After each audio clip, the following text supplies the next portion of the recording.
অভয়াপুৰীত 2 প্ৰবঞ্চকক আটক 5G tower বহুৱাৰ নামত ধন সংগ্ৰহ কৰি থাকোঁতে হাতেলোতে ধৰা পৰে আৰক্ষীৰ হাতত বিগত এসপ্তাহৰ পৰা অভয়াপুৰীত তুলুঙীয়া 2জন লোক 5G টাৱাৰ স্থাপনৰ নামত 5জন লোকৰ পৰা টকা সংগ্ৰহ কৰিছিল গুৱাহাটীৰ আইহাব গ্লোবেল নামৰ সংস্থাৰ ইমৰান চৰকাৰ আৰু জাকিৰ হুছেইন বুলি নিজকে চিনাকি দি বুধবাৰে তুলুঙীয়াৰ এঘৰত উপস্থিত হৈ টাৱাৰ বহুৱাৰ বিপৰীতে টকা সংগ্ৰহ কৰে লোক দুজনক দেখি গৃহস্থৰ সন্দেহ উপজাত আৰক্ষীক খবৰ দিয়ে ঘটনাস্থলীত আৰক্ষী উপস্থিত হৈ প্ৰবঞ্চক দুজনক আটক কৰিবলৈ সক্ষম হয় আচলতে ইহঁতে কিবা আই হব গ্লোবেল কোম্পানী এটা টাৱাৰ কোম্পানীৰ নাম লৈ আমাৰ তুলুঙীয়া তেখেত দিলীপ ৰায়ৰ ঘৰত আহিছিল দিলীপ ৰায়ে মোক মাতি নিলে সিহঁতক সোধা পোছা আমি এনে কৰাতে সিহঁতৰ মানে পইচা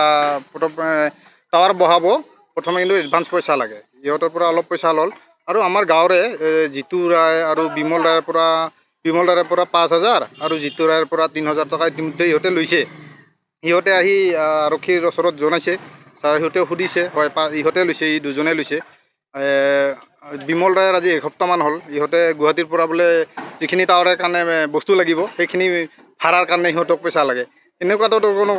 এতিয়ালৈকে এডভাৰটাইজ বা কোনো দেখ হোৱা নাই সিহঁতে আচলতে প্ৰবঞ্চক সেইটোৱে আৰু আৰক্ষীয়ে আমি খবৰ দিয়াৰ পাছত আৰক্ষী গৈছে আৰক্ষীয়ে তাতে সোধা পোছা লৈ চালমাৰাত লৈছে চালমাৰাৰ পৰা ইয়াত অভয়পুৰী লৈ আহিছে থানাত লৈ আহিছে অভয়াপুৰীৰ পৰা ইনামুল আহমেদৰ ৰিপৰ্ট দি আছাম টুডে 24